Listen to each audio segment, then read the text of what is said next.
Muy bien, muy buenos días a todos. Estamos contentos de que estéis aquí. Realmente esto es una fiesta, aunque estemos un poco nerviosos todos. Yo me acuerdo, se lo decía a ellos, digo, yo me acuerdo, si estáis nerviosos, cuando me bauticé con 20 años, había 500 personas allí. Y tenía que hablarles a las 500 personas. Y yo lo pasé fatal. Y se iba acercando el momento, minuto, digo, ahí ya toca, madre mía. Nunca había hablado yo en público, pero bueno. Pero bueno, es un acto de testimonio personal a la gente, ¿no? Por eso no se puede hacer en secreto, porque es una manera de manifestar que nos sentimos orgullosos, no nos avergonzamos de la persona de Jesús y de haber creído en Él, etcétera, etcétera. Así que, aunque estemos un poquito nerviosos y ellos también, es lógico, es una fiesta, es una celebración importante y en el cielo siempre se dice que hay alegría cuando alguien está dispuesto a dar un paso de obediencia a lo que Dios nos pide como discípulos suyos, ¿de acuerdo? El título de hoy, hemos cantado una canción que habla de la muerte me liberó. El título de hoy de esta reflexión, después vamos a proceder ya al bautismo, pero quisiéramos tener una palabra para explicar un poquito lo que estamos haciendo. Pues es de la muerte a la vida. De la muerte a la vida. Dice la canción, lo que hemos cantado esa estrofa, que de la muerte me liberó, y de otras cosas también, ¿no? Pero de la muerte me liberó. Y vamos a simbolizar, cuando ello es por eso es necesario, el bautismo por inmersión. O sea que inmersión significa meterse completamente en el agua, porque de esa manera estamos simbolizando mejor pues que hemos pasado de una manera de pensar y de vivir a otra, que es seguir a Jesús, ¿de acuerdo? Por eso la importancia de la inmersión. Pero bueno, de la muerte a la vida. Es un símbolo lo que estamos haciendo en esta mañana. Un símbolo siempre señala, apunta a una realidad. Por ejemplo, el olivo es un símbolo de la paz y muchos países mediterráneos reconocen cuando ven una rama de olivo que estamos hablando de la paz. No estamos hablando del olivo, siempre el símbolo señala a una realidad que es espiritual o que puede ser más incomprensible, pero está ahí para recordarnos como el anillo, ¿no? Es un símbolo de un compromiso que hemos adquirido en el matrimonio, ¿entendéis? Entonces, cuando vemos el anillo, recordamos que estamos comprometidos con esa persona. Entonces, un símbolo es un elemento visible por medio del cual una realidad o concepto, normalmente de carácter espiritual, se expresa por medio de una realidad visible, que es lo que vamos a hacer ahora, ¿vale?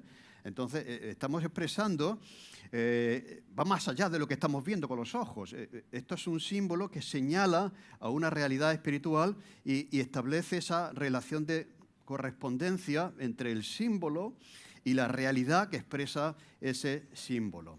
Y Pablo, el apóstol Pablo, que era un hombre muy incrédulo respecto a Jesús, que perseguía a los cristianos, es muy apasionante, si lo leéis en el Nuevo Testamento, el testimonio del apóstol Pablo, pues él no era creyente, él era un judío, no quería saber nada de Jesús y perseguía a Jesús, a los discípulos de Jesús, los perseguía y más adelante tuvo una experiencia de conversión.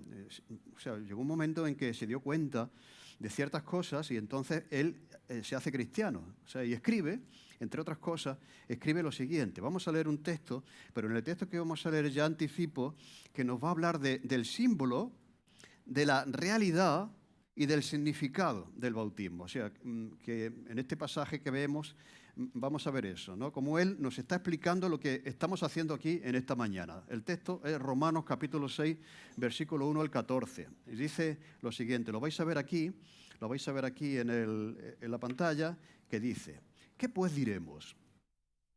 ¿Perseveraremos en el pecado para que la gracia abunde?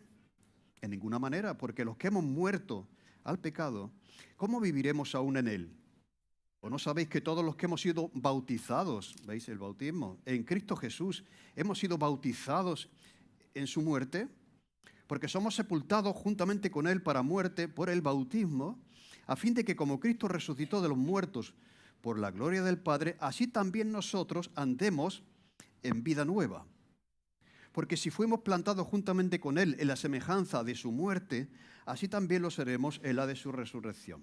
Sabiendo esto, que nuestro viejo hombre fue crucificado juntamente con él para que el cuerpo del pecado sea destruido, a fin de que no sirvamos más al pecado. Porque el que ha muerto ha sido justificado del pecado. Y si morimos con Cristo, creemos que también viviremos con Él, sabiendo que Cristo, habiendo resucitado de los muertos, ya no muere, la muerte y esa muerte no se enseñorea más de Él. Porque en cuanto murió al pecado, murió una vez por todas, mas cuanto vive, para Dios vive. Así también vosotros, consideraos muertos al pecado, pero vivos para Dios en Cristo Jesús, Señor nuestro. No reine pues el pecado en vuestro cuerpo mortal, de modo que lo obedezcáis en su concupiscencia, ni tampoco presentéis vuestros miembros al pecado como instrumentos de iniquidad, sino presentaos vosotros mismos a Dios como vivos entre los muertos, y vuestros miembros a Dios como instrumentos de justicia. Porque el pecado no se enseñoreará más de vosotros, pues no estáis bajo la ley, sino bajo la gracia. Mira, este es un texto donde entiendo, uno lo tiene que leer, el libro de Romanos es un libro muy profundo que a veces uno tiene que leer las cosas 4 veces, porque oye, aquí hay mucho, ¿de acuerdo? Es un poco complicado, pero sí que vemos algunas ideas que están ahí muy claramente. Vemos lo que ellos van a simbolizar, lo que ellos van a hacer, señala a esta realidad que vamos a ver. Vemos aquí, como digo, hay muchas cosas aquí, pero sí que vemos, hay un antes, ¿de acuerdo? Hay un durante y hay un después en la vida de una persona que decide seguir a Cristo y hacerse cristiana, ¿de acuerdo? Esto es claro, el apóstol Pablo tenía un antes de ser cristiano, un momento en que lo fue y después cómo fue su vida una vez que, ¿os acordáis de cuando fue tirado del caballo, que iba a Damasco y el Señor se le apareció y dice, Pablo, ¿por qué me persigue? Te estás haciendo daño al hacer eso. No puedes luchar contra mí. Y él dijo, ahí hubo un momento de conversión personal. Entonces, hay un antes, hay un durante y hay un después. Y eso es lo que simboliza el bautismo, que hay un antes en su vida, hay un momento en el que deciden ellos realmente creer en el Jesús y hay un después, que es la vida de discípulo de Cristo, de seguirle a Él. ¿De acuerdo? Otra cosa también que hay es una vida vieja, que lo hemos leído, hay una vida nueva, hay una muerte a la vieja vida y hay una resurrección a una vida nueva. O sea, esto también es un misterio, pero también se está simbolizando lo que se está haciendo. Cuando uno baja al agua, está diciendo, yo necesitaba al Señor. Mi vida antes de conocer al Señor, no me siento orgulloso de eso.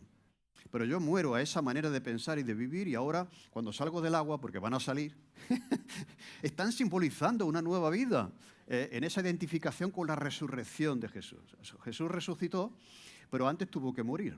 Y en un sentido, los que se bautizan están identificándose con lo que Cristo hizo en su muerte y en su resurrección y apropiándose de los beneficios de la muerte y de la resurrección de Jesús. Así que vemos eso, que hay una vieja vida, una vida nueva, hay una muerte a la vieja vida y una resurrección a una vida nueva. Así que eso simbolizamos aquí, que pasamos de la vida vieja en la que vivíamos de acuerdo a lo que nos parecía, etcétera, dando la espalda a Dios, a una nueva vida, ¿de acuerdo?, que es posible a través de la muerte y de la resurrección de Cristo. De hecho, aquí las circunstancias no nos lo permiten, pero en la antigüedad, para reflejar mejor este símbolo, la persona entraba al río, para que me entendáis, y se bautizaba en un río por un lado del río y salía por el otro. No volvía por el mismo sitio donde había entrado, simbolizando que su vida era así. O sea, que acababa una etapa en la que se daba la espalda a Dios y se salía por la otra parte del río a una vida nueva con la persona de Jesús siendo su discípulo. Aquí no lo vamos a hacer así porque se pondría todo esto lleno de agua, lo que podéis comprender. Pero veis todo el simbolismo que tiene lo que ellos van a hacer aquí en esta mañana. Y claro, y esto responde que estábamos... Muerte, bueno, muerto, ¿esto qué quiere decir? Aquí habla también del pecado. Cuando hemos leído el texto aparece también la palabra pecado. Claro, cuando se habla de pecado, y sobre todo por parte de un pastor, bueno, estas son cosas estas son cosas de los curas, o estas son cosas de la religión, ¿me entendéis? Y se toma a veces como a broma eso del pecado, eso que, ¿no? Además en nuestra cultura, bueno, pecado es haber matado a alguien o haber robado un banco, todo lo demás ya es un pecado venial, que eso no tiene importancia. ¿Entendéis? Entonces, a veces nos tomamos un poco esto a broma, pero yo siempre digo que la causa de la infelicidad de la gente pensadlo bien, siempre son sus errores y lo que la Biblia llama su pecado. La Biblia utiliza esa palabra, pero en el fondo, lo que hacemos y lo hacemos mal es lo que causa nuestra infelicidad, ¿o no? Pues eso que hacemos mal, si lo hiciéramos bien, la reacción sería otra, ¿o no? Pero al hacerlo mal, pues somos infelices. Por eso Jesús en el Sermón del Monte dice, felices los misericordiosos. O sea, tú sé misericordioso y encontrarás en esa manera de ser la felicidad. Ahora tú sé un ruin y un malvado y un egoísta y vas a ser un infeliz. ¿O no? Pues eso es lo que está diciendo la Biblia. O sea que sé que esta palabra, en el contexto en el que estamos, eso de pecado ya nos suena, ya casi que nos desconectamos, pero realmente el problema del hombre es que hay algo en él que le lleva a hacer lo que no debería hacer. Y eso genera infelicidad. A ver, ¿estamos de acuerdo o no? Esto es algo en principio que si somos honestos, yo siempre lo digo, no hay que ser religioso, puede uno ser ateo, no creer en Dios y reconocer que uno cuando hace una cosa incorrecta te sientes mal. Y cuando uno hace una cosa que es correcta, pues te sientes bien. A eso la Biblia le llama pecado. Y lo que dice la Biblia es que el ser humano nace ya con una inclinación, por mucho que quiera ser bueno, y aquí la diferencia cuando alguien dice, oye, ¿qué diferencia hay entre los evangélicos y las otras iglesias, la iglesia católica? Pues mira, hay una diferencia muy simple, muy sencilla. Cualquier religión del mundo te dirá, tú sé bueno. Haz esto, haz lo otro, y en el fondo dice uno, ya quisiera yo. Entonces, la vida es una frustración, porque tú te empeñas en hacer cosas que tú sabes. Dice Pablo mismo, un poquito más adelante en el libro, dice que a veces yo sé que tengo que hacer algo que es correcto, pero descubro que hay en mí algo que me puede y que me lleva a hacer lo que yo no quisiera hacer. Bien, a eso la Biblia le llama una naturaleza, una condición que nos lleva a hacer lo que no queremos hacer, ¿me entendéis? Eso es el pecado. Y claro, ¿y eso cómo se resuelve? ¿Quién te libra de eso? Porque tú no puedes. La religión te dirá, sí, tú puedes, esfuérzate, tú sé bueno, tú haz cosas buenas, bondadosas y verás cómo tú te vas a convertir en una persona buena. Mirad, nosotros os diremos que la Biblia dice que eso no es así. Que el cambio se produce cuando uno reconoce, Señor, no puedo. No está mal hacer cosas buenas, ¿me entendéis? Pero no podemos con algo que hay dentro de nosotros mismos, que nos puede. ¿Entendéis? Que nos puede. Por eso dice que hemos sido liberados del pecado. ¿Qué quiere decir eso? Pues que cuando Jesús murió en la cruz, estaba venciendo ese poder que nos vence a cada uno de nosotros. Y Él es el que puede librarnos de ese poder y ponernos en una condición que hagamos aquello que deberíamos hacer. ¿Entendéis? ¿De acuerdo? Entonces, esto es así.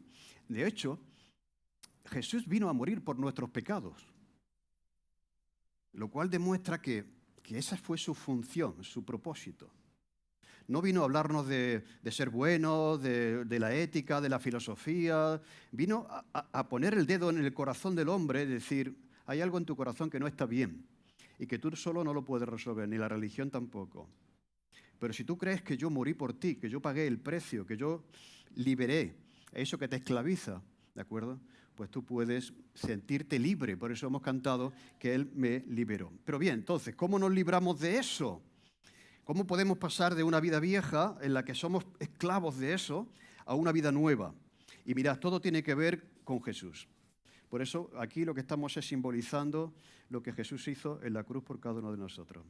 Mirad, dice Pablo, perseveraremos en el pecado para que la gracia abunde. En ninguna manera, porque los que hemos muerto al pecado, ¿cómo viviremos aún en él? Mirad, él define, Pablo, su vida en ese antes como perseverar en el pecado, como vivir en el pecado, como servir al pecado. Y él dice que esto es una parte vieja de él. La Biblia lo llama el viejo hombre. Es lo que somos por nosotros mismos. lo que somos viviendo en nuestra propia fuerza, sin contar con Dios, ¿de acuerdo? Pablo llama a eso el viejo hombre. Y él piensa y él cree, dice que el que ha pasado de esa situación a una situación nueva no puede vivir como vivía antes. No vamos a perseverar en una manera de pensar y de vivir si ahora somos cristianos, y esto es un reto para cada uno de los que se bautizan, viviendo de la misma manera que vivíamos cuando no creíamos en el Señor. ¿De acuerdo? Entonces, por eso dice, vamos a perseverar en el pecado para que Dios nos perdone, porque Dios nos perdona. Pero el sentirte perdonado por Dios debería llevarte a una actitud de decir, Señor, yo tengo que ser, ¿de acuerdo?, coherente y responsable y vivir a la luz de lo que tú has hecho por mí. Entonces, en primer lugar, muy sencillo, reconocer que hay una vieja vida, en la que un viejo hombre, en la que perseverábamos, vivíamos en el pecado. Y ahora espera que los que se bautizan una conducta consecuente, una conducta coherente con la fe, con la enseñanza de Jesús. Así que no podemos vivir como vivíamos antes. Por eso, cuando bajamos al agua, estamos diciendo que mi pasado quede atrás, que yo ahora soy una persona que tengo que reflejar el carácter de Jesús, tengo que ser un discípulo de Cristo allí donde estoy, en todos los sitios. Bien, la segunda cosa que vemos aquí es que dice que hemos sido bautizados en su muerte. Hay un viejo hombre, y dice aquí Pablo que hay un hombre que está muerto. Dice, ¿o no sabéis que todos los que hemos sido bautizados en Cristo Jesús hemos sido bautizados en su muerte? Porque somos sepultados juntamente con Él para muerte por el bautismo. Mirad, el que se bautiza, ellos que se van a bautizar en esta mañana, se están beneficiando de la obra de Cristo, de lo que Jesús hizo hace 2000 años. El bautismo está simbolizando, mirad, esto es un misterio, pero es verdad. O sea, cuando Jesús murió en la cruz, en un sentido, la persona que se hace cristiana y cree en Él, estaba muriendo con Él en la cruz. Lo que pasa es que nosotros no sufrimos esa muerte, ese castigo, como lo sufrió Él. Pero en un sentido espiritual, nosotros moríamos con Él, a una vieja manera de vivir. Y cuando Jesús resucita, en un sentido participamos de esa naturaleza de resurrección que tuvo Jesús. ¿Entendéis? Entonces, cuando nos bautizamos, simbolizamos que hemos muerto, pero que nos levantamos y ahora somos nuevas personas participando del poder de la resurrección de Jesús. Ya no andamos en el pecado, porque el viejo hombre, la vieja manera de pensar y de vivir, se ha quedado clavada en la cruz. Mirad, y Pablo lo expresa de la siguiente manera. Él, cuando reflexiona sobre esto, dice, con Cristo estoy juntamente crucificado. Y ya no vivo yo, sino que ahora Cristo vive en mí. Y lo que ahora vivo en la vida, lo vivo en la fe del Hijo de Dios que me amó y se entregó a sí mismo por mí. Entonces Pablo ve que cuando Jesús estaba siendo crucificado, Él estaba siendo crucificado con Él y participando de los beneficios de la muerte de Jesús por los pecadores, por cada uno de nosotros. Y ahora dice, ya estoy juntamente crucificado con Él, he muerto a esa manera de vivir, ya no vivo yo. A partir de aquí, Cristo vive en mí. Mira, esto es otra cosa extraordinaria, porque cuando uno, en fin, la cultura donde uno está, ¿dónde está Dios? En el cielo. Y con el palo esperando porque tenés que ser bueno, como no seas bueno, Dios te castiga. Pero ahora lo que dice Pablo es que Cristo vive en mí. ¿Cómo es eso? Ya no vivo yo, sino que Cristo vive en mí. Bien, como el viejo hombre no puede ser bueno, pero el amor de Dios, Dios ha decidido venir a morar en el corazón de cada persona que le acepta, que abre su corazón a Él. Y ahora sí que podemos hacer lo que no podríamos hacer por nuestros propios medios. Ahora Cristo vive en mí. Por lo tanto, esto es una verdad extraordinaria. Cuando uno se sienta decaído, desanimado, imposible, y recordar esto, ya no vivo yo, ahora Cristo es el que está viviendo en mí. ¿De acuerdo? Simbolizamos y vais a simbolizar que hemos muerto a esa vieja manera de vivir, dando la espalda al Señor, y ahora, pues, Cristo vive en vosotros, porque un día tuvimos que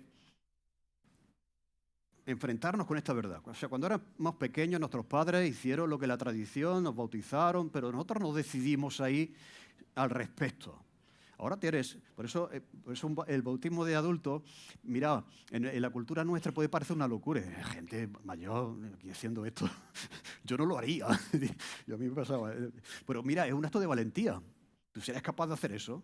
De ponerse aquí delante y decir, yo creo en Jesús, yo antes Jesús no moraba en mi vida y ahora mora en mí porque le invité. Dice un texto de Apocalipsis, he aquí yo estoy, Jesús, habla Jesús, dice, he aquí yo estoy en la puerta y llamo.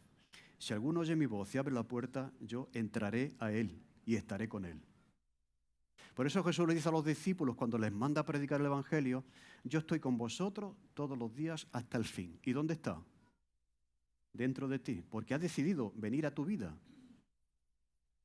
Y eso es una decisión personal, que tenemos que invitar a Jesús a que venga a nuestra vida, que ya no se quede en el cielo, sino que esté con nosotros, viviendo y morando en nosotros. Porque hemos abierto esa puerta que estaba cerrada y le hemos invitado a formar parte de nuestra vida. Entonces, ahora podemos pasar a una vida nueva, ahora podemos andar en una vida nueva. Así que también, versículo 11, vosotros consideraos muertos al pecado, pero vivos para Dios en Cristo Jesús, Señor nuestro. Y por lo tanto no reine pues el pecado en vuestro cuerpo mortal, de modo que le obedezcáis en su concupiscencia. Esto quiere decir, la concupiscencia es el deseo. Mirad, vivimos en una sociedad que la que manda es el deseo. A mí me apetece esto, yo deseo esto, ¿no? De hecho, hasta se nos aconseja, no, tú haz lo que te apetezca. ¿De acuerdo? Si a ti te gusta una persona, no importa esté casado, por ella, que tú quieres tener una aventura, ¿me entendéis? O sea, satisfacer el deseo. Y vosotros sabéis que eso es muy peligroso. ¿O no? O sea, como tú satisfagas el deseo de conducir, un ejemplo tonto, a 300 por hora, venga, pues satisface tu deseo, pero te pueden matar.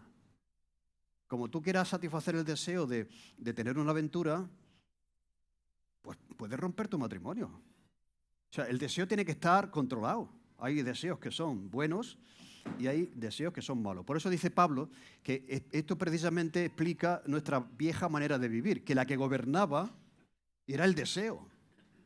El deseo. ¿Me entendéis? Por eso dice aquí, no. Dice, no obedezcáis el deseo, que lo que va a hacer es meteros en lío y causar problemas. Ni tampoco presentéis vuestros miembros al pecado como instrumentos de iniquidad, sino presentaos vosotros mismos a Dios como vivos entre los muertos. Lo que quiere decir aquí Pablo que detrás del deseo van los ojos, detrás del deseo van las manos y detrás del deseo van los pies. Así que el que tiene el deseo de robar en el trabajo, detrás del deseo van las manos, que cogen lo que hay en la caja. Y detrás de las manos van los pies que sale corriendo. O sea, en un sentido, todo nuestro ser está entregado a nuestro deseo. Entonces, lo que dice Pablo es que para vivir ahora una vida nueva, ¿de acuerdo? Conforme a la resurrección de Jesús, los ojos, las manos y los pies tienen que servir a Dios, no a nuestro deseo. ¿Entendéis? Entonces, vamos a ver, ¿dónde van mis ojos? ¿Dónde van mis pies? ¿Dónde van mis manos? Ahora son instrumentos de justicia, dice Pablo, ¿no? Son instrumentos para hacer el bien a otros. Por lo tanto, son instrumentos de justicia. Es muy interesante eso, Señor. De aquí en adelante, que yo creo que mi vida entera, mis pensamientos, mis deseos, mis manos, mis pies, mis ojos, ¿de acuerdo?